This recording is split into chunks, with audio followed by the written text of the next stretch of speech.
Mis padres nunca me vieron como hijo, sino como el criado al que podían exigirle todo. Mientras yo cuidaba y trabajaba, mientras que a su hijo adoptivo lo llenaban de privilegios. Cuando la familia descubrió su favoritismo y empezaron a señalarlos, vinieron a suplicarme que los defienda. Les respondí que ya no tenía padres. Nací y crecí en Texas, en una casa de una sola planta con siding base que siempre olía a fabuloso y a grasa de sartén. Mi cuarto no era cuarto, era el espacio junto a la lavandería, con una cortina mal colgada que hacía de puerta y un colchón que apoyaba directamente sobre una base vieja. Ahí aprendí que en mi casa nadie se iba a levantar por mí, si quería algo, tenía que hacerlo yo. Desde morro me tocó preparar loncheras, barrer, trapear, doblar toallas a la manera de hotel, así lo decía mi madre, muy orgullosa, y dejar listas las cosas para cuando ellos regresaran del trabajo. Mi papá llegaba con las manos negras de aceite, echando bronca por cualquier cosa que no estuviera como le gustaba, y mi mamá me miraba con esa cara de no hagas pedo, como si yo fuera el adulto que debía mantener la paz. No recuerdo un cumpleaños sin que me mandaran a lavar trastes o sin que me soltaran el típico luego vemos tu pastel, ahorita ayuda. Yo era el utilero de una obra donde ni siquiera salía a escena. Cuando tenía 14 nos metimos en lo de Foster to Adopt. Mis papás se anotaron en un programa del estado y, de la nada, la casa se llenó de letreros cursis de Hobby Lobby, Bless This Home, Family is Everything. Puras mamadas que parecían compradas para que los vecinos vieran los santos que eran. Limpiaron a fondo solo la sala y el cuarto de visitas, compraron un edredón nuevo y unas almohadas carísimas porque la trabajadora social viene a revisar. Y por primera vez vi a mi madre hornear galletas de esas que nomás calientas del paquete para que la casa huela a vainilla. A las semanas llegó Jan, 8 años, delgado, ojos claros y esa mirada perdida de niño con historia dura. Yo sí vi al niño, no al trofeo. Pero mis papás lo vieron como su puta medalla. Le compraron un PlayStation, un iPad, una bici nueva, el cuarto que yo jamás tuve pasó a ser el cuarto de Jan con luces LED y pósters. La primera noche, mientras yo recogía la mesa, mi madre se acercó y me dijo que tenía que poner de mi parte porque tu hermano ha sufrido mucho, tú eres fuerte, tú entiendes. Traducido, Jan iba a recibir todo y a mí me tocaba cargar con lo demás. Si el niño tenía terapia a las 4, yo salía corriendo de la escuela y lo llevaba. Si había práctica de soccer, yo valía de chofer, de aguador y de cheerleader. Si Jan hacía un berrinche, mi madre me miraba y me soltaba el habla con él, a ti te hace caso. A mí no me preguntaron si estaba de acuerdo, me encasquetaron el papel de segundo papá sin sueldo ni agradecimiento. A Jan jamás lo culpo por eso, era un morrito intentando sobrevivir a su propio desmadre, pero mis papás se volvieron adictos a la imagen de ser la pareja que rescató a un niño. La pareja que en la iglesia recibe palmaditas en la espalda y oraciones en voz alta. Les encantaba ese foco. Yo, mientras, seguía lavando uniformes, cocinando pasta barata y contando los quarters para el bus. En mi casa, la palabra sacrificio siempre significaba que yo me partiera la madre para que otros se vieran bien. A los 15 ya estaba chambeando en Whataburger, noche tras noche friendo papas hasta que todo mi uniforme apestaba a aceite rancio. Mi papá me dijo que en esta casa todos cooperan, y me pidió la mitad de cada cheque para la luz y la comida. No tuvo madre, la semana que le di los billetes, al día siguiente le compraron a Jan unos malditos tacos de fútbol de marca y una mochila Nike porque lo motiva.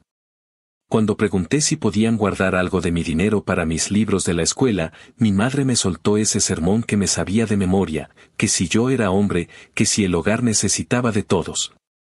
Que si ya veríamos lo del college con FAFSA y becas porque no hay dinero. No hubo FAFSA, no hubo un carajo para mí. Para Jan sí había todo, y si faltaba algo, se lo inventaban, es que el psicólogo dice que necesita estabilidad, y la estabilidad, al parecer, eran tenis nuevos cada semestre y un puto iPhone el mismo día que salió. A los 16, sin que nadie lo hablara conmigo, apareció en la entrada un Honda Civic usado, color plata, con un moño rojo ridículo. Para que Jan aprenda responsabilidad, dijo mi papá con esa voz gruesa de quien quiere sonar sabio y solo suena a pendejo. Yo aprendí responsabilidad caminando bajo el calor de Houston hasta la parada del bus, así que el discurso me dio risa. Cuando les mencioné que yo también necesitaba transporte para llegar a mis clases y al trabajo, me regalaron una cantaleta sobre cómo tú ya sabes moverte, tú eres independiente. Qué conveniente su independencia, para mí significaba cargar, para Jan significaba escoger. Las reuniones familiares eran mi teatro del absurdo. Los fines de semana, carne asada en el patio de la tía Leti, chelas Michelob en hielera azul, reggaetón a volumen pasadito, y ahí estaba yo, pegado al asador, quemándome los dedos para que todo mundo comiera a tiempo mientras mis papás se estacionaban en la sombrita de la conversación y recibían elogios por su gran corazón. Mi madre contaba, con voz dulce, como con mucho amor y paciencia estaban sacando adelante a Jan, y no fallaba la vecina o la prima que se limpiaba una lagrimita y decía que ojalá hubiera más gente así. Nadie preguntaba por qué el otro hijo, yo, estaba sudando como cabrón, sirviendo platos, lavando trastes, desapareciendo en la cocina como si fuera parte del mobiliario. Ian corría con los primos, enseñando su iPad y los tachones, y si se tropezaba o hacía puchero, mi madre aparecía con una toallita húmeda y un mi amor, ¿qué quieres? Yo quería que pararan de tratarme como si fuera invisible, pero lo único que recibía era pon más salsa y cambia la charola.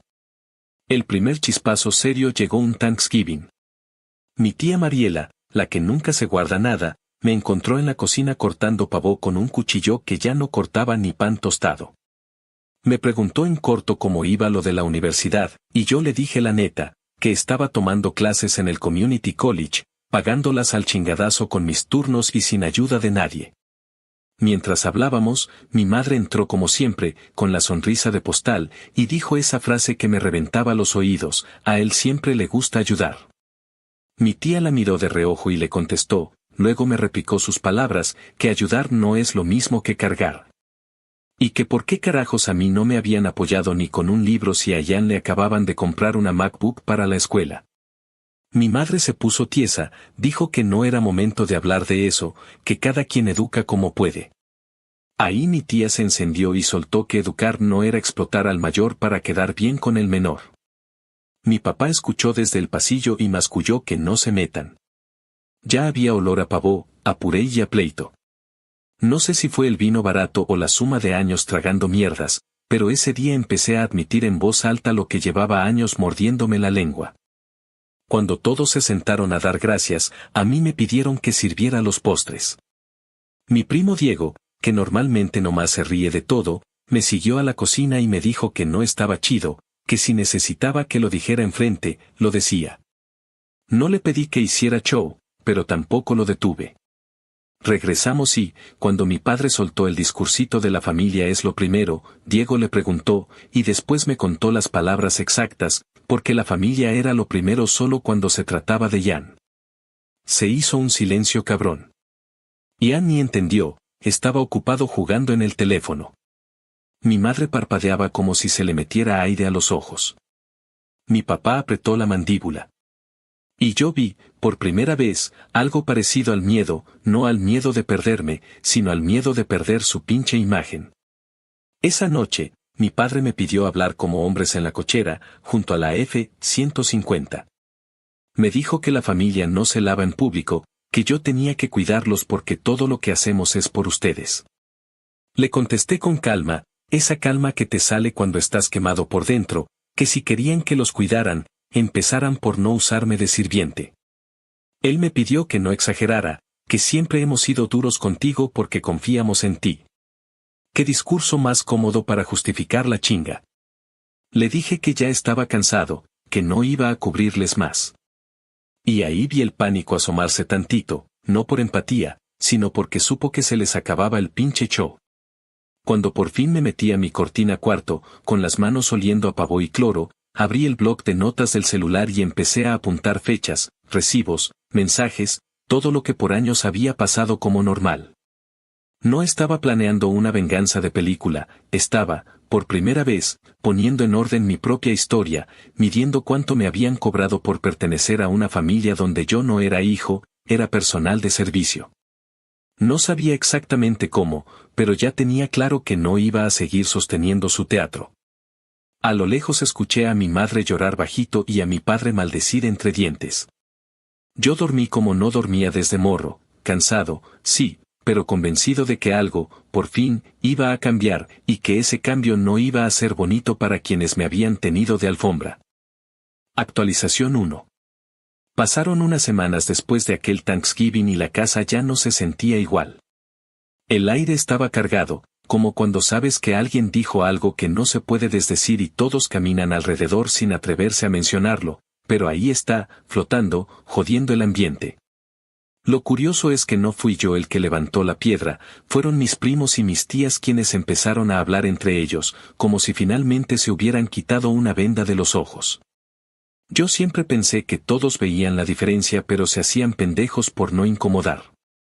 Sin embargo, después de esa cena empezaron a mandar mensajes, primero en grupos de WhatsApp familiares y luego en llamadas individuales. Preguntando cosas directas como por qué siempre me veían en la cocina o sirviendo cuando allá lo trataban como invitado especial. No eran preguntas con veneno, eran preguntas genuinas, y mis padres no tenían respuestas que sonaran coherentes. Lo noté porque me llegaban los reclamos en forma de indirectas, mi madre con esa voz temblorosa diciéndome que no contara cosas, que hay detalles de la casa que nadie más necesita saber. Y mi padre con un tono casi amenazante diciendo que los trapos sucios no se sacan. Yo ya estaba cansado de guardar silencio, así que no me molestaba en tapar huecos. Si mi tía me preguntaba directamente por qué nunca tuve carro mientras Ian tenía uno en cuanto cumplió 16, yo respondía la verdad, porque nunca hubo dinero para mí, pero curiosamente sí hubo para él. Si me preguntaban cómo hacía para pagarme las clases, contestaba sin rodeos que yo mismo, con mis turnos en el restaurante, mientras ellos se gastaban los ahorros en terapias privadas, viajes escolares y uniformes de Ian. No mentía, no exageraba, simplemente dejaba que la realidad se mostrara sola. Fue raro al principio porque me sentía culpable, como si estuviera traicionando a mis padres, pero después de un par de conversaciones me cayó el 20, no traicionaba a nadie, solo estaba dejando de cubrirlos. En la casa, mi decisión de poner distancia empezó a notarse más de lo que ellos querían admitir. Dejé de estar disponible a la primera llamada. Antes, si mi madre gritaba desde el pasillo que tenía que llevar a Jan al entrenamiento, yo dejaba lo que fuera y me lanzaba. Ahora, en cambio, le decía que no podía, que tenía tarea o que estaba cansado. La primera vez me miró como si le hubiera escupido en la cara, pero yo no me doblé. Con el tiempo, empecé a decir que no más seguido, y cada negativa levantaba discusiones cada vez más intensas. Mi padre decía que me estaba volviendo flojo, que la familia debía funcionar como equipo. Yo contestaba que un equipo significa que todos corren, no que uno cargue con todo mientras los demás se aplauden entre ellos. Las peleas se repetían tanto que terminé por preferir estar fuera de casa. Mis amigos de la universidad tenían un departamento chiquito cerca del campus, un verdadero desastre de latas vacías y muebles viejos recogidos de la calle. Pero era un lugar donde podía sentarme en el sillón roto y sentir que al menos nadie me veía como sirviente. Empecé a pasar más tiempo ahí, ayudando con lo que podía, tirando basura, cocinando pasta. Cualquier cosa con tal de no estar en mi casa escuchando a mis padres repetir que yo era el fuerte y que tenía que aguantar por el bien de todos. Lo que ellos nunca entendieron es que el fuerte también se cansa, y cuando se cansa de verdad, ya no vuelve. En esas semanas hubo una conversación que se me quedó grabada. Mi madre estaba en la sala, con esa forma suya de sentarse al borde del sillón, frotándose las manos como si buscara calma. Me llamó para decirme que la familia estaba empezando a hablar demasiado, que las críticas la estaban lastimando y que yo tenía que defenderla porque en el fondo todo lo que hacía era por amor. Escuché toda su explicación, pero lo único que resonaba en mi cabeza era la ironía. Ahora que el favoritismo estaba siendo señalado, ahora sí necesitaba que yo hablara, que yo pusiera la cara. Que yo hiciera el papel de salvador. Le respondí tranquilo, casi sin mirarla, que estaba cansado de taparles las vergüenzas, que por años fui yo quien cayó para no armar pleitos, y que si la familia veía lo que veía, no era mi culpa. Se quedó callada un buen rato, y luego dijo con voz quebrada que algún día me iba a dar cuenta de cuánto me querían. Esa frase me cayó como una piedra en el estómago, porque era exactamente lo que yo ya no sentía, amor. Lo único que veía era manipulación disfrazada de cariño. Mientras tanto, Ian empezaba a mostrar que no sabía vivir sin que todo girara a su alrededor. Se quejaba si no tenía rides, se frustraba si mi madre no estaba disponible de inmediato, hacía berrinches que a sus 16 años se veían ridículos. Y lo peor es que mis padres se desesperaban y me buscaban para controlarlo. Yo los escuchaba pedir que lo calmara, que le hablara, que le explicara cómo portarse, como si todavía me correspondiera a mí ese papel. Pero ya no caía en ese juego. Me limitaba a encogerme de hombros y decirles que hablaran ellos, que resolvieran ellos. No me importaba si después me tachaban de insensible, porque lo cierto es que por primera vez estaba eligiendo mi propia paz antes que su teatro. Con el tiempo, esa distancia empezó a tomar forma en algo más grande, la familia extendida estaba del lado de la verdad. Mis tíos me mandaban mensajes privados diciendo que entendían por lo que había pasado, que no se habían dado cuenta de lo mucho que me cargaban, que les daba coraje no haber intervenido antes. No voy a decir que todo era perfecto, porque también había quienes se quedaban callados, pero la mayoría ya no veía a mis padres como esa pareja ejemplar. Cada reunión familiar se convirtió en un campo minado para ellos, y yo veía en sus rostros esa mezcla de rabia y temor a que alguien volviera a señalar lo obvio. Esa fue la primera vez que supe que podía empezar a vivir sin sentirme esclavo de la dinámica que ellos habían impuesto. Y aunque todavía no lo tenía del todo claro, ya había dado el primer paso, no dejar que me usaran más. Actualización 2. 6 meses después de aquella cena de Thanksgiving ya no estaba viviendo en esa casa donde el aire se sentía pesado como si siempre hubiera ropa mojada colgada en el pasillo. El salto fue menos épico de lo que muchos imaginan y, al mismo tiempo, fue el movimiento más cabrón que hice por mí. Empezó con una discusión estúpida un domingo por la tarde. La típica escena donde mi padre repetía que la familia funciona como equipo mientras me aventaba las llaves para que fuera a recoger a Ian porque se había quedado sin ride después de la práctica. Le dije que no, que tenía un examen el lunes y que no iba a cruzar media ciudad para resolverle la vida a un morro que podía llamar a su propio entrenador o tomar un Uber. Mi madre se puso la mano en el pecho, ofendida, como si le hubiera faltado al respeto a la Virgen, y preguntó cómo podía ser tan cruel. Yo no grité, pero por dentro sentí ese quiebre definitivo, no iba a darles ni un favor más. Esa misma semana, en los 15 minutos de descanso de mi turno de cierre en el restaurante, encontré un cuarto en Facebook Marketplace, a 10 minutos del campus. En un edificio viejo con alfombra gastada y olor a curry en los pasillos porque el dueño vivía en la planta baja y cocinaba con todas las ventanas abiertas. El anuncio decía Room for Rent, month to month, no drama. Me reí con lo de no drama porque yo venía cargando drama para surtir 3 temporadas completas. Hablé con el casero, un señor bajito con acento marcado que me pidió comprobantes de ingreso, depósito de $300 y la renta por adelantado. Llevé mis talones de cheque manchados de grasa, le expliqué que estudiaba en el Community College, y me aceptó sin consignatario porque el otro inquilino se iba en 2 días. Firmé un contrato de una página, con tinta corrida y la foto borrosa de mi ID pegada con un clip, y en el margen el casero escribió a mano no parties, no plans. Perfecto, no quería fiestas ni quejas, quería estar en paz. El día de la mudanza cabía entero en la cajuela del Corolla destartalado de un compañero de trabajo que me hizo el paro por $20 y 2 combos de hamburguesa. Metí una maleta negra con mi ropa, una caja con mis libros de texto que olían a café frío y humo de cocina, otra caja con tazas desparejadas. El ventilador de piso que me había comprado en un H.E.B. a pagos en efectivo y un colchón inflable que había rescatado del garaje de la tía Mariela.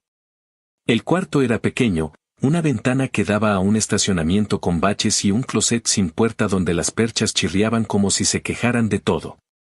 La alfombra estaba quemada en una esquina, como si alguien hubiera dejado una plancha prendida, y el aire acondicionado central rugía a ratos, pero funcionaba lo suficiente para no morir en el calor pegajoso de Houston.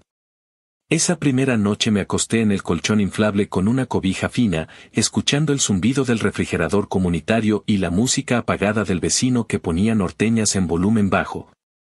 Y sentí algo que llevaba años sin sentir, silencio sin órdenes. Fui al H-E-B en la esquina, compré huevos, tortillas, arroz, frijoles enlatados, salsa barata, un sartén que prometía ser non-stick pero que en realidad pegaba todo. Y regresé a cocinarme una cena que sabía a independencia y a comida de pobre que no pide disculpas. No hubo discurso, no hubo bendición, no hubo un Iparayán. Solo yo, mi plato y un cansancio que por fin no cargaba culpa. A mis padres no les dije que me iba hasta que ya estaba fuera. Les dejé una nota corta en la mesa, con mi nueva dirección por si llegaba correo importante y con una frase que a mí me sonó civilizada y a ellos, seguro, a traición. A partir de ahora me haré cargo de mis cosas y ustedes de las suyas. No tardaron ni un día en llamar. Mi madre lloraba a intervalos, como si cortara cebolla entre frases, y me decía que cómo me iba a ir sin hablarlo, que iba a decir la familia, que Jan me necesitaba porque yo era el único que lo entendía. Le respondí que Jan tenía padres, terapeutas, entrenador y un puto iPhone para llamar a quien quisiera. Yo ya tenía 20 años y necesitaba ser algo más que el asistente. Mi padre tomó el teléfono después, con ese tono que usaba cuando quería sonar calmado y solo le salía condescendiente, y soltó la lista de todo lo que según él me debían: techo, comida, crianza. Me pidió que, por respeto, siguiera mandando algo de dinero para la casa.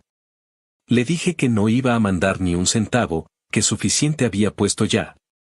Y que lo que sí iba a mandar era mi cambio de dirección al banco y al IRS para que no me intentaran reclamar como dependiente en los impuestos ahora que ya no vivía ahí ni me mantenían. El silencio que siguió fue espeso, y luego vino el insulto disfrazado de consejo, que me estaba dejando picar la cabeza por la universidad, que me iba a estrellar, que no iba a durar solo ni un mes. Le contesté que llevaba solo desde siempre, solo que ahora tenía llave propia. La primera semana sin ellos fue un curso intensivo de adultez que no aprendí en esa casa donde solo me tocaba obedecer. Descubrí que el fregadero del depa se tapaba si enjuagabas arroz sin colador, que el detector de humo estaba tan sensible que gritaba con cada tortilla calentada directamente en la parrilla. Que los enchufes del baño tenían un botoncito de reset que te ahorra una llamada al casero si se apagan por exceso de secadora.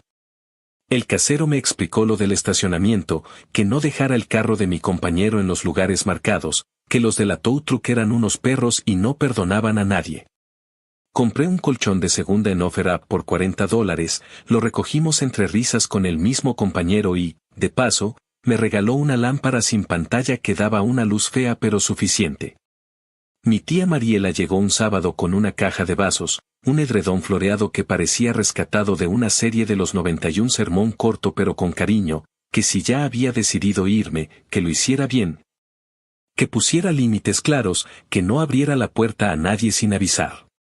Me dio un abrazo que olía a perfume barato y a tacos de barbacoa, y ese día sentí algo parecido a tener una madre, cosa que en mi casa original había sido más marketing que realidad. Las llamadas de mis padres subieron de tono cuando se dieron cuenta de que no iba a regresar a fin de semana por lo menos para ayudar con las cosas de la casa. La vieja copa de mientras vivas bajo mi techo seguirás mis reglas se quebró en su mano y, sin ese control, empezaron a intentar otras tácticas. Primero, la culpa, que mi madre no dormía, que Jan estaba confundido, que el perro, porque hasta perro adoptaron, claro, me extrañaba. Luego, la presión social, que el pastor preguntó por mí en la iglesia, que la hermana fulana dice que me va a orar, que los vecinos estaban sorprendidos.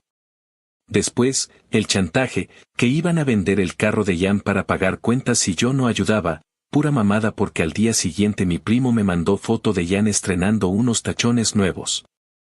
Hubo un jueves en que se aparecieron en mi edificio, el casero me llamó para decirme que 2 personas estaban preguntando por mí en la entrada, que si los dejaba pasar. Bajé y los vi en la banqueta, mi madre con los ojos hinchados y mi padre con las manos en los bolsillos fingiendo calma. Me pidieron hablar 3 minutos. Les dije que ahí mismo, a la vista, sin subir, y que ese era mi espacio.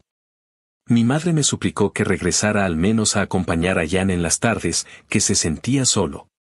Yo pensé en todas las tardes que pasé acompañando a todos menos a mí y les dije que no, que ahora me tocaba acompañarme a mí y que si insistían en aparecer sin avisar. Iba a llamar a la policía porque eso también es parte de ser adulto en Estados Unidos, respetar puertas ajenas. Mi padre se encabronó y masculló que cómo me atrevía a amenazar a mi propia familia. Le respondí que familia que te usa no es familia, es cliente moroso, y yo ya no daba servicio. La vida diaria en el depa me enseñó a organizarme de una forma que en mi casa nunca pude. En el restaurante, Tina, mi manager, me ofreció más horas al ver que ya no estaba corriendo a casa a resolver las pendejadas de otros. Me ganó $1 más por hora por quedarme a cerrar sin armar drama y por no hacerme güey cuando había que limpiar la freidora. En las noches, cuando no había tanta tarea, hice DoorDash con la cuenta de un compañero hasta que pude sacar la mía. Y fui ahorrando lo suficiente para comprarle a otro cocinero un Corolla del 98 con el aire medio jodido pero el motor noble, título limpio y olor permanente a pino falso. Aprendí lo del título firmado, la fila eterna del DMV, el seguro de responsabilidad mínimo que de todas maneras se siente como un asalto. La pegatina de la inspección en el parabrisas y el impuesto de registro que te saca de pedo las primeras veces. Ese carro viejo se volvió mi casa portátil, me llevaba a clase, al trabajo, al H.E.B., a visitar a la tía. A recoger una mesa de café gratis en un complex vecino donde la gente se muda y deja tesoros junto al contenedor. Sentí, por primera vez, que mi agenda obedecía a mis necesidades y no a las urgencias de otros. Mientras yo aprendía a vivir, en la casa de mis padres el teatro perdía tramoyistas. Ian, acostumbrado a que todo apareciera con un chasquido, empezó a chocar contra la realidad como pájaro contra ventana. Un martes me llamó mi madre con tono de crisis porque la lavadora se había descompuesto y el cuarto de lavado estaba inundado. Le pregunté si Ian había vaciado los bolsillos o echado media botella de detergente, y se hizo un silencio que confirmaba la cagada. Al morro se le ocurrió que más jabón significaba más limpio y bloquearon la bomba con una espuma digna de un comercial ridículo. Otro día me escribió mi padre desde el taller porque Ian había tronado una llanta del Civic al subirse al camellón mientras testeaba. Me preguntó, sin vergüenza, si podía prestarles para el neumático. Le contesté que no, que ahora sí les tocaba a ellos resolver, que vendieran uno de los 100 gadgets del niño o que llamaran a su pinche seguro roadside.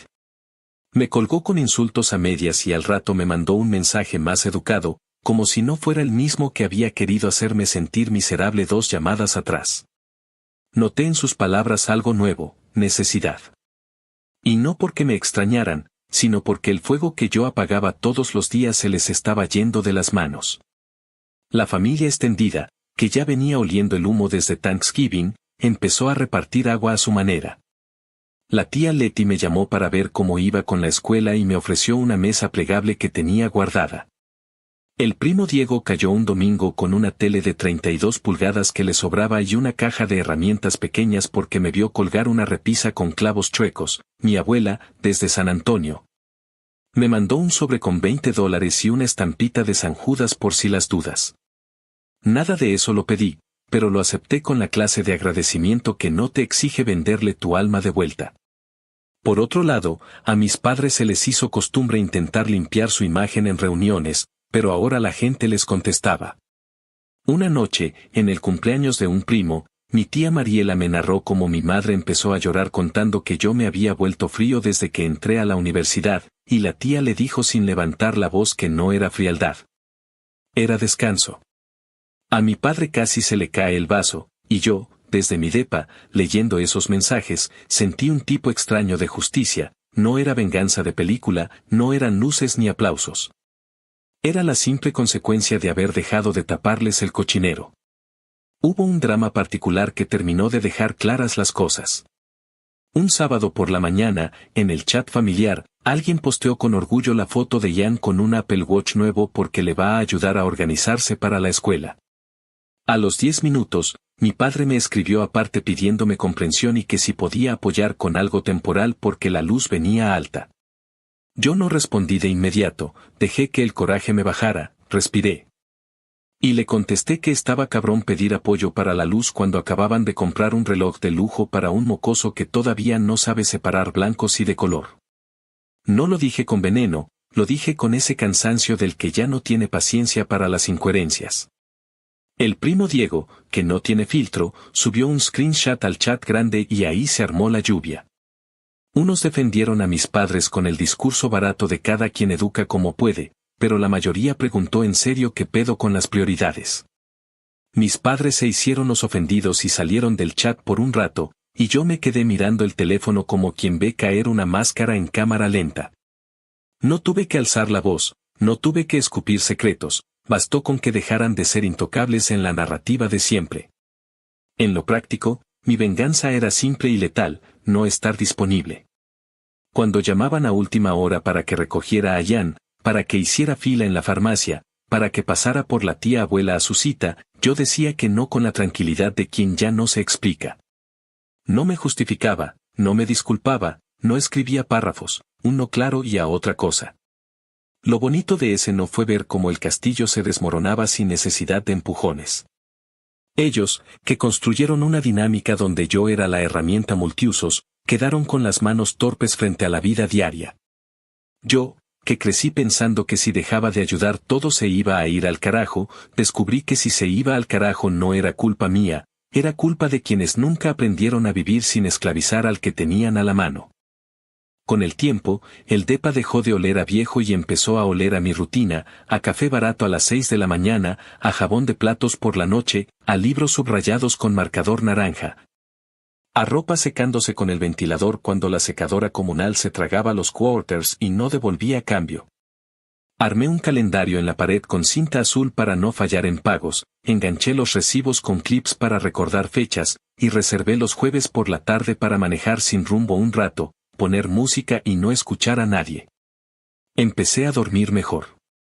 Dejé de apretar la mandíbula. Cuando alguien decía mi nombre no sentía que venía una orden detrás. A veces me invadía la culpa aprendida, esa voz que te dice que si no estás en la casa resolviendo eres mala persona, pero la callaba con otra voz recién nacida que decía que no. Que ser buena persona no es dejarte exprimir hasta volverte sombra. Si alguien me hubiera preguntado en ese momento por la venganza, habría dicho que no era ruidosa, que no llevaba soundtrack épico, pero que funcionaba como ácido, lento, constante, imposible de detener una vez que empieza. La primera parte era esa, dejar de sostener lo insostenible. La segunda, la que yo ya estaba preparando sin que ellos se dieran cuenta, venía con documentos guardados. Mensajes respaldados y recuerdos puestos en orden para el día en que intentaran voltearme la tortilla en la familia o frente a cualquiera que quisiera escuchar su versión edulcorada. No iba a inventar nada, no me hacía falta, la verdad, contada con calma y con fechas, era suficiente para que se vieran como lo que fueron conmigo, patrones disfrazados de papás. Y mientras esa verdad tomaba forma, yo me cocinaba mis huevos con frijoles a las 7 de la mañana, me iba a clase, me partía la madre en el trabajo y regresaba a un lugar pequeño y mío. Donde por fin no tenía que pedir permiso para existir. Actualización 3. Un año después de haberme mudado, la noticia de la muerte de mi abuelo cayó como un ladrillo que nadie quiso recoger. Yo lo veía venir, porque en sus últimos meses ya estaba frágil, con esa mirada apagada de quien sabe que el cuerpo ya no le responde. A pesar de todo, él fue el único en mi infancia que me trató como nieto de verdad y no como personal de servicio. Cuando mis padres me dejaban en su casa para que lo cuidara mientras ellos descansaban, yo no lo sentía como carga. Me gustaba sentarme con él a ver partidos viejos de béisbol, escuchar sus historias de cuando trabajaba en construcción bajo el sol de Texas y, sobre todo, que me preguntara cómo estaba yo. Sin que después viniera una orden disfrazada de consejo. En esas tardes, mientras le preparaba café cargado o le alcanzaba sus pastillas, sentí lo que era ser familia sin sentirme invisible. Por eso, cuando recibí la llamada de que había muerto, me pegó diferente a todos los otros dramas, no era la tristeza común de un funeral, era el dolor de perder al único adulto que realmente me había visto. El funeral fue un circo disfrazado de solemnidad. Se organizó en una funeraria barata en la zona norte, con flores plásticas que olían a spray y bancas de madera que crujían con cada movimiento. Mis padres llegaron de negro, exagerando la cara de tragedia, como si quisieran que todos notaran lo dolidos que estaban. Yo sabía la verdad, no se llevaban tan bien con mi abuelo, porque él nunca se tragó sus poses ni la manera en que me trataban. Cuando los familiares comenzaron a llegar, hubo abrazos incómodos y palabras de pésame que sonaban repetidas. Pero poco a poco la conversación se fue desviando a algo que mis padres no esperaban, el tema de la herencia. Resulta que mi abuelo había dejado un testamento sencillo, escrito con la ayuda de un notario del barrio, donde repartía algunas cosas entre sus hijos y nietos. Yo, para sorpresa de todos, y para furia de mis padres, aparecía con una parte específica a mi nombre. No era una fortuna, pero era suficiente para sentir que alguien, al menos una vez en mi vida, me había reconocido como persona. Era dinero que venía directo a mí, sin pasar por sus manos, sin excusas de para la casa. Recuerdo la cara de mi padre cuando el abogado lo leyó. Tenía la mandíbula apretada, los nudillos blancos en la silla, y en su mirada se mezclaban la rabia y la humillación. Mi madre, en cambio, trató de fingir calma y hasta forzó una sonrisa mientras decía en voz baja que seguramente yo iba a compartir con Ian, porque al final todos somos familia. Me mordí la lengua hasta que se acabó la lectura y, cuando se me acercaron con ese tono falso de dulzura, les respondí con frialdad, yo no iba a compartir nada. Porque lo que me dejó mi abuelo no era para sostener sus privilegios ni tapar las irresponsabilidades de su hijo favorito. Les dije que esa herencia me la había ganado cuidando al abuelo, cargando con él al baño, cocinando sus comidas cuando nadie más estaba, limpiando vómito cuando tuvo un mal rato. Y que ni se atrevieran a pedirme que ahora financiara los berrinches de Ian. Fue la primera vez que hablé de esa manera frente a varios de mis tíos, y la tensión en la sala se podía cortar con un cuchillo. Después del entierro, en la comida que organizaron en la casa de la tía Leti, la conversación se volvió inevitable. Mis primos preguntaban abiertamente por qué yo era el único que había estado con el abuelo en sus últimos meses. Alguien comentó que siempre me veían llegar a su casa después del trabajo, mientras mis padres nunca aparecían. Mi tía Mariela, con esa lengua afilada que nunca se guarda nada, dijo de frente que me lo merecía, que nadie más se había preocupado por el abuelo como yo. Mis padres intentaban cambiar de tema, insistiendo en que todos ayudamos como pudimos, pero ya nadie se tragaba ese cuento. Para ellos fue un golpe mortal, la fachada de la familia ejemplar se resquebrajaba cada vez más, y ahora no era yo quien la derrumbaba, sino la misma gente que antes los aplaudía. Las semanas siguientes fueron un desfile de llamadas incómodas. Mi madre me pedía que pensara en Ian, que un buen hermano siempre comparte, que cómo iba a ser tan egoísta. Mi padre me acusaba de estar envenenado por mis tíos, de ser ingrato, de olvidar quién me dio un techo. Yo los escuchaba sin alterarme, porque ya no tenían poder sobre mí. Les repetía lo mismo, no voy a compartir, no voy a ceder, no voy a tapar su favoritismo con el dinero que no les pertenece. Cada conversación terminaba en insultos disfrazados de consejos y en colgadas de teléfono. En otro tiempo me habría sentido culpable, pero ahora no, la herencia no era un regalo para dividir, era un símbolo de que alguien finalmente me había puesto en el lugar que me correspondía. Ese dinero lo usé con cabeza. Abrí una cuenta separada, pagué de una sola vez mis deudas de la tarjeta, adelanté un semestre de la universidad y guardé el resto como colchón. No me gasté nada en lujos, aunque me hubiera encantado comprarme un carro más nuevo. Preferí seguir con mi Corolla viejo y tener la seguridad de que si algo se venía abajo, no iba a depender de mis padres ni de nadie. Esa sensación de independencia me dio más satisfacción que cualquier compra. Era como si el abuelo me hubiera dicho desde la tumba, ya no necesitas pedir permiso, aquí tienes con qué sostenerte. En contraste, la situación en la casa de mis padres se volvía cada vez más ridícula. Ian había perdido el control por completo. Acostumbrado a que todo le cayera en la mano, empezó a meterse en problemas pequeños que se agrandaban porque nadie sabía cómo pararle el tren. Faltaba a clases, discutía con maestros, se gastaba dinero en tonterías, y cuando las consecuencias aparecían, mis padres corrían a pedirme ayuda, como si todavía fuera su salvavidas. Hubo un día en que mi madre me llamó para que escribiera una carta a la escuela defendiendo a Ian porque lo habían cachado copiando. Me reí en su cara, le dije que se las arreglara sola y que tal vez era momento de que el hijo ejemplar aprendiera lo que era enfrentar las consecuencias de sus actos.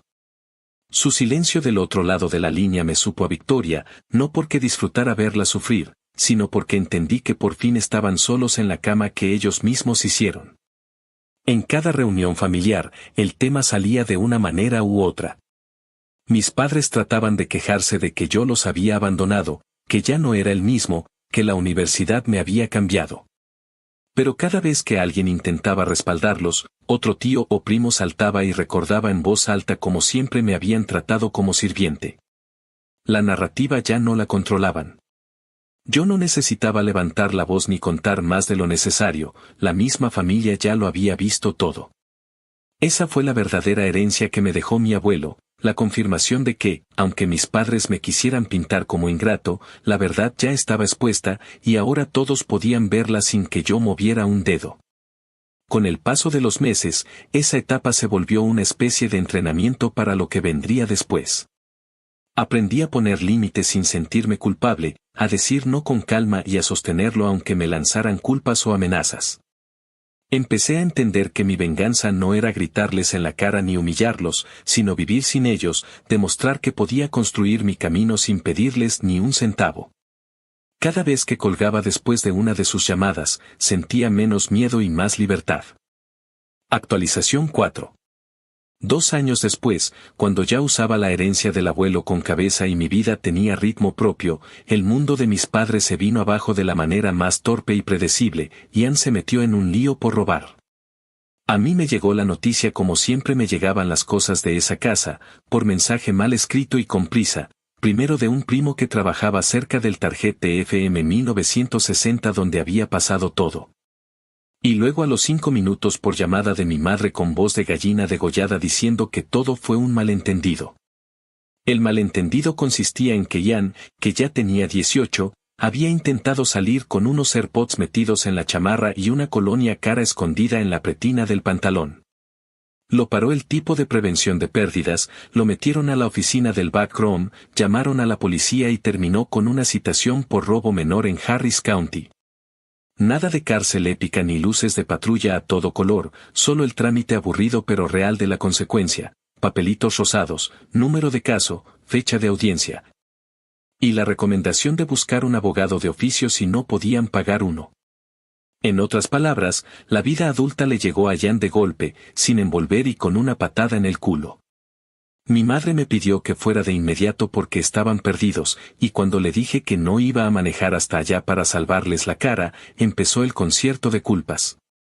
Dijo eres su hermano, dijo tú lo entiendes, dijo no lo dejes solo, pura frase que en su traducción al español sin maquillaje sonaba a ven a hacer lo que siempre hiciste, resolver lo que nosotros no sabemos. Mi padre agarró el teléfono después y soltó un choro de esos que creen que impresionan, que un error no define a nadie, que a cualquiera le puede pasar, que un jovencito puede equivocarse. Y que necesitaban que yo hablara con el gerente del Target porque tú te comunicas bien y quizá así retiraban cargos. Me reí con la carcajada seca que te sale cuando escuchas estupideces grandes. Le expliqué, con paciencia de maestro de primaria, que así no funciona en Estados Unidos, que el gerente puede firmar un 3 carajos si ya hay reporte y número de caso. Que esa película donde el hermano mayor llega con palabras mágicas solo existe en su cabeza. Me colgó encabronado y a los 10 minutos me mandó un texto pidiéndome al menos una carta de carácter para el juez, que dijera la verdad bonita, que Ian viene de dificultades y que ha demostrado progreso. Ahí fue cuando respiré hondo, no para no gritarles, sino para elegir cada palabra como cuchillo bien colocado. Fui a mi depa, me serví café viejo, me senté frente a la mesa plegable que la tía Leti me había regalado, abrí el cuaderno donde desde Thanksgiving venía apuntando fechas y momentos, y me puse a escribir una carta. Pero no para el juez, sino para mí. Empecé por describir, con fechas y detalles, cómo mis padres habían fabricado a un adulto inútil a base de privilegios, como cada pobrecito, ha sufrido se convirtió en pobrecito, que otro lo resuelva. Como cada truco para evitarle frustración terminó en un chamaco de 18 años que piensa que el mundo le debe lo que él alcanza con la mano. Pensé en imprimirla y llevársela al juez, pero me pareció mejor guardarla para cuando intentaran manipular a la familia con su cantaleta. No es que me preocupara limpiar mi nombre, es que me gustaba tener mi historia alineada como un expediente que no admite alegatos tontos.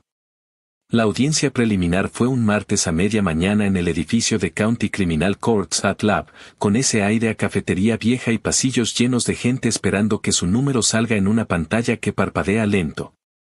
Yo no fui, porque nadie me iba a obligar a participar en su show, pero me enteré por un primo que acompaña a su papá a esas cosas, que vieron a mis padres ahí sentaditos, con ropa más formal de la que usan para la iglesia, mirando al suelo como si lo fueran a regañar a él a través del piso. Ian estaba con una cara de niño regañado que ya no le quedaba, moviendo la pierna, como si con botar el talón fuera a deshacer el papel con su nombre. El fiscal ofreció algo tipo pritraí el diversión si pagaba una multa, tomaba una clase de prevención de robo y se mantenía limpio por 6 meses. Nada imposible. Nada trágico. Solo un recordatorio del mundo real. A la salida, en lugar de darle gracias al universo porque le estaban regalando una segunda oportunidad, mis papás me llamaron para decirme que esto se arregla si nos unimos. Que si yo daba una declaración sobre cómo Jan era un buen muchacho y mi mejor amigo, el juez sería más benévolo. Me quedé callado un segundo, y entonces dije lo que llevaba años masticando entre dientes. Les dije que no iba a escribir ni una línea a favor del chamaco, que si querían carta, escribieran ellos, pero con la verdad completa. La parte donde inflaron a un niño hasta volverlo inútil y lo soltaron al mundo sin enseñarle a estar frustrado sin robar. Les dije que si pretendían poner mi nombre en su narrativa para no quedar como los pendejos que son, que se les olvidara para siempre. Les recordé que llevo desde los 14 cargando su casa y que el único expediente que puedo presentar es el de su favoritismo, si eso les sirve con el juez, adelante, pero iban a dejar de usar mi espalda como trampolín. Hubo un silencio largo, de esos donde uno espera que el otro recule. No reculé. Mi madre lloró, mi padre se puso en modo santo ofendido y dijo la sangre llama. Contesté que la sangre no llama, la sangre te coagula si no la mueves, y que a mí me tocó mover la mía solo. Me colgaron y pensé, con una calma que nunca había sentido, que el guión de mi venganza iba a su clímax justo ahí, no con gritos, no con pleitos de novela, sino con una negativa aplicada como martillo al mismo clavo. Una y otra vez, hasta que entiendan.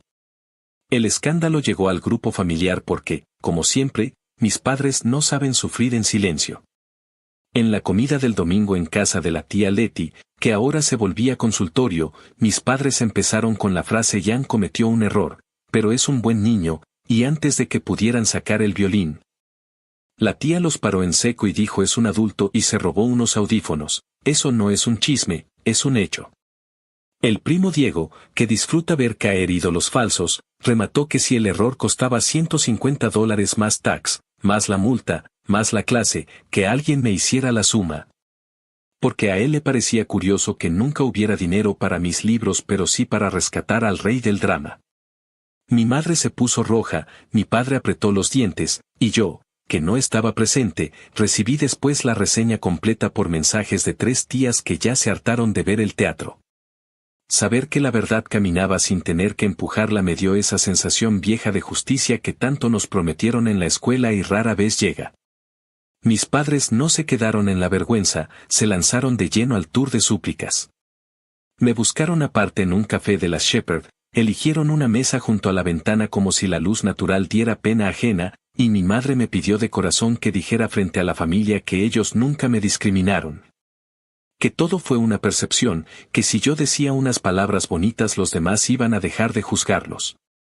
Me quedé mirando el tráfico, dejé que pasara un autobús y un ciclista y contesté despacio, porque a veces la venganza necesita ritmo, no voy a limpiarles la cara, no voy a mentir. No voy a llamarle percepción a años de ser su criado. Fue entonces cuando mi padre soltó la frase que ellos creyeron que me movería, hijo, defiéndenos, la gente está hablando. Y ahí, en esa mesa pegajosa de café derramado, con el ruido de platos y la barista gritándole a un tal Mark Zulate, dije lo que me salió tan natural como respirar, yo ya no tengo padres. No lo grité, no lo escupí, no lo adorné, lo solté con la suavidad de quien por fin deja caer una mochila pesada.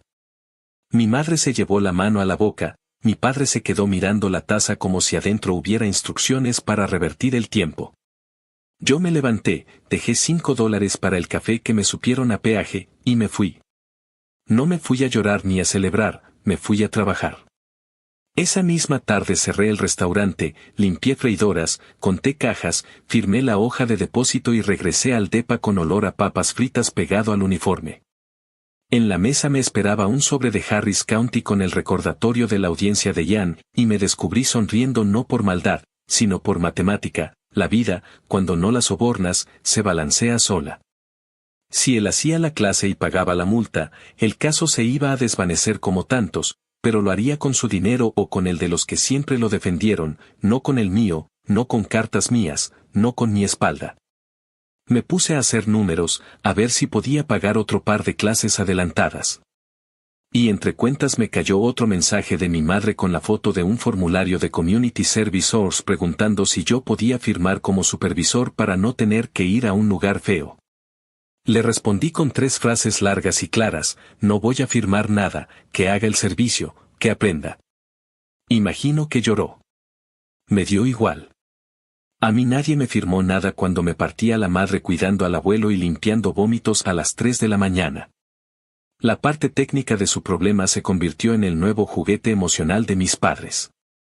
Descubrieron palabras como deferred adjudication, misdemeanor, diversión, y se las repetían como si fueran hechizos. Me hablaron para preguntarme si conocía abogados baratos, como si yo tuviera una libreta secreta con números mágicos. Les dije que pidieran uno de oficio si tanto les dolía abrir la cartera. Me pidieron que al menos los acompañara a la clase de prevención de robo, para que Jan se sintiera apoyado, y les contesté que Jan está completo. Que le sobran brazos y piernas y que ya es hora de que camine sin andaderas humanas. Cada no construía una pared y, contra lo que ellos esperaban, no se me caía encima, al contrario, me sostenía. El día que terminó esa clase, Ian subió una historia a Instagram con una foto del estacionamiento de la corte y un texto pendejo: hoy aprendí, seguido de un emoji que no supo elegir bien porque la ironía no se le da. Una prima me la mandó por DM con el comentario: tu jefecita está encabronada porque no le diste like. Me reí solo en mi cocina, con el microondas haciendo ruido de tractor, y pensé que a veces la justicia se ve así de simple: un morro sin aplausos tomando una clase aburrida rodeado de otros que hicieron lo mismo, mientras yo, el eterno ayudante, estaba en mi casa calentando leftovers sin que nadie me pidiera que apagara un incendio. La consecuencia social fue la parte más sabrosa de esta etapa, y lo digo sin pena. En la iglesia, donde mis padres habían desfilado a Jan como milagro viviente, la gente ya no les compraba el paquete completo. El pastor, que antes los ponía como ejemplo en sus sermones sobre abrir el hogar, bajó el tono y empezó a hablar de límites sanos y responsabilidad personal. Mis padres salían de misa con cara de haber chupado limón y decían que la gente es mala. No, la gente no es mala, la gente se cansa de las mentiras cuando las ve demasiado de cerca. En la familia, los comentarios dejaron de ser cuchicheos y se volvieron conversaciones. La tía Leti les dijo no usen al muchacho mayor de muleta, y la tía Mariela, que no perdona ni una, soltó que cuando uno aplica privilegios a lo bruto, cría pendejos valientes. Nunca la quise tanto. Yo solo me limitaba a contestar mensajes con educación y a no presentarme donde no me daba la gana. Lo que más me sorprendió fue la libertad física que trajo decir yo ya no tengo padres. Esas palabras cortaron un hilo invisible que todavía me ataba a sus emergencias. Dejé de revisar el teléfono con ansiedad, dejé de sentir que cualquier vibración era una orden disfrazada. Si me escribían a las 11 de la noche, respondía al día siguiente o no respondía, y el cielo no se caía. Si me llamaban 3 veces seguidas, el límite era simple: texto primero, si urgen, marquen al 911, yo no soy paramédico emocional. Empecé a usar mis fines de semana para cosas que antes parecían lujos ridículos: dormir hasta tarde, manejar sin destino, llevarme a mí mismo a comer un po decente en una plaza fea. Leer en el parque sin la sensación de que estaba desperdiciando tiempo que le debía a alguien. La venganza, en su forma más pura, era eso: vivir bien sabiendo que los que te jodieron ahora tienen que barrer su propia mugre. Cuando por fin llegó el cierre del caso de Jan, con la multa pagada a regañadientes y la clase completada, mis padres intentaron un último número de circo. Me llamaron para celebrar que todo se resolvió y para empezar de cero. Me citaron en una taquería donde yo había trabajado un verano de adolescente, como si el lugar tuviera memoria de mis deudas con ellos. Llegué porque me gusta cerrar las cosas mirándolas a la cara. Se sentaron, pidieron aguas frescas, y mi madre, con ese tono de telenovela, dijo: hijo, estamos listos para que la familia vuelva a ser familia. Tomé un trago, dejé el vaso, y les dije sin adorno que la familia volvió a ser familia el día que yo me fui de su casa. Lo que ellos manejan es una empresa de relaciones públicas que quebró por mala administración. Les recordé aquella frase del café, y la repetí sin temblar: ya no tengo padres. Si en algún momento quieren hablar como dos adultos con otro adulto, sin chantajes, sin mentiras, sin usar allán de escudo, quizá podamos conversar de lo que sí existe entre nosotros: historia, no jerarquía. Mi padre intentó levantar la voz y reclamar respeto. Le contesté que el respeto no es un título, es un saldo, y el suyo conmigo lleva años en negativo. Salí de la taquería con olor a cilantro y carne al carbón pegado en la ropa y con una paz que, si me lo hubieran contado a los 16, habría pensado que era cuento. No hubo música épica, no hubo aplausos, no hubo abrazo final. Hubo, en cambio, la sensación redonda de una puerta cerrada con llave desde adentro. Ellos iban a seguir su camino, probablemente seguirían repitiendo sus mantras de que la gente habla y el muchacho mayor se volvió frío, y a mí me daba lo mismo. Lo único que me importaba era saber que ya no podían usar mi nombre como su póliza de seguro. Cada no que dije en esos meses fue un ladrillo que me construyó pared y techo. Y aunque todavía faltaban capítulos por escribirse, porque la vida no se acaba con una multa y una clase, en esa actualización quedó claro que mi venganza no tenía que gritar para escucharse. Bastó con cortar la cuerda que me ataba a su culpa y decir, por fin, con la boca llena y sin miedo, que para mí, desde hace tiempo, esos dos dejaron de ser mis padres. Actualización final.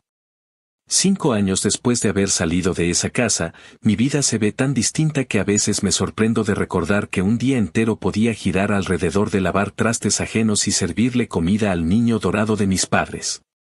Ya no vivo en el cuartito con alfombra quemada que renté cuando escapé, ahora comparto un hogar con mi esposa, una mujer que entiende lo que significa construir desde cero sin deberle nada a nadie. La conocí en el campus, en una de esas clases aburridísimas de literatura obligatoria que casi me hacen cambiar de carrera, y lo que empezó como trabajos en pareja terminó en largas noches de plática.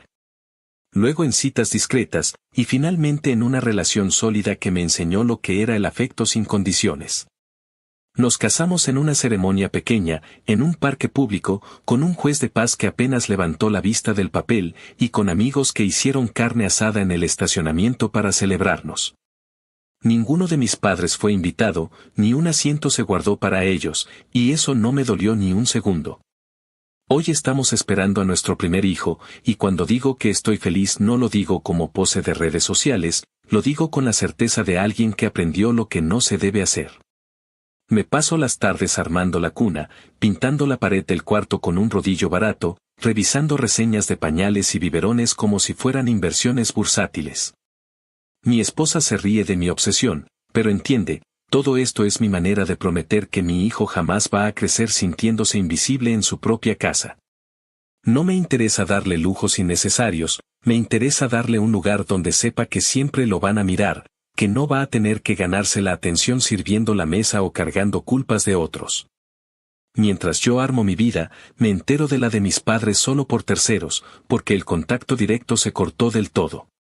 Me dicen que siguen en la misma casa, con las paredes despintadas y el garaje lleno de cachivaches, con Ian todavía colgado de ellos aunque ya es un adulto de 20 y tantos que no terminó ni un semestre en la universidad. Los rumores cuentan que brinca de trabajo en trabajo, que cada vez que lo despiden mis padres corren a justificarlo con frases recicladas como no lo entendieron o no supieron apoyarlo. La familia ya no se traga esas excusas, y a veces me llegan comentarios de primos que se ríen de cómo mis padres hablan de mí en pasado, como si yo hubiera muerto. Dicen cosas como perdimos a un hijo, con un dramatismo que ni en misa les creen. Y en cierto modo tienen razón, me perdieron, pero no porque el destino fuera cruel, sino porque ellos mismos me empujaron hacia la puerta con años de desprecio y exigencias desmedidas. Algunas veces, cuando escucho esas frases repetidas, pienso en la ironía. Ellos, que tanto disfrutaban del aplauso social por ser los salvadores de un niño, terminaron convertidos en la comidilla de la familia, señalados por haber tenido a un hijo de carne y hueso al que jamás valoraron.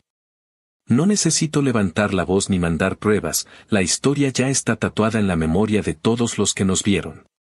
Mi venganza no es una escena violenta ni una confesión explosiva, mi venganza es vivir tranquilo, criar a mi hijo con amor real y dejar que el vacío que ellos se ganaron se sienta todos los días en su casa. A veces me preguntan si no me pesa haberlos cortado de raíz. La respuesta es que no. Lo que pesa es el recuerdo de cómo me hicieron sentir, no la decisión de apartarme. Yo no cargo con odio diario, cargo con la claridad de haber puesto un límite definitivo. Mi madre puede llorar frente a quien quiera, mi padre puede repetir que soy un malagradecido, y Jan puede seguir viviendo en su burbuja de adulto niño, nada de eso cambia mi realidad. Mi realidad es que tengo un hogar donde nadie me trata de sirviente, donde cada logro se celebra sin comparaciones, y donde el respeto no es moneda de cambio, es la base de todo. En noches tranquilas, cuando me siento en la sala de mi departamento ya convertido en hogar, pienso en el abuelo. En cómo fue el único que me dio una parte de lo suyo para que yo no empezara desde cero. Esa herencia no solo me dio dinero, me dio la confirmación de que alguien me vio, que alguien entendió. Y cada vez que pago una cuenta sin estrés, cada vez que compro algo para mi hijo, cada vez que planifico unas vacaciones con mi esposa, siento que honro ese gesto. Mis padres querían que me hundiera en culpa y necesidad, pero lo que hicieron fue darme la oportunidad de demostrar que soy capaz de levantarme sin ellos. La última vez que escuché algo directo de mi madre fue un correo electrónico que me mandó hace más de un año. Lleno de frases en tono poético, hablando de curar heridas, de volver a empezar, de que la familia es lo único eterno. Lo leí en silencio, cerré la computadora y no respondí. No porque me doliera, sino porque ya no había nada que decir. Mi silencio fue la confirmación de que ese lazo estaba muerto. Yo ya no busco reconciliación, no busco que me pidan perdón, no busco revancha pública. Todo lo que quería lo obtuve al dejar de ser su escudo y al convertirme en el arquitecto de mi propia vida. 5 años después, miro hacia atrás y veo a ese adolescente doblando ropa en un cuarto sin puerta, corriendo a la escuela con los zapatos gastados porque no había dinero para él. Limpiando vómito del abuelo mientras en la otra casa se compraban nipones. Y luego me miro ahora, con mis propias llaves, con mi propia familia, con mi propio futuro, y me doy cuenta de que mi venganza nunca estuvo en gritarles, sino en sobrevivirlos. Ellos siguen atrapados en la mentira que construyeron, y yo estoy libre, caminando hacia adelante sin voltear. Esa es mi victoria, y es mucho más grande de lo que cualquier pelea en una cocina o en un funeral podría haberme dado.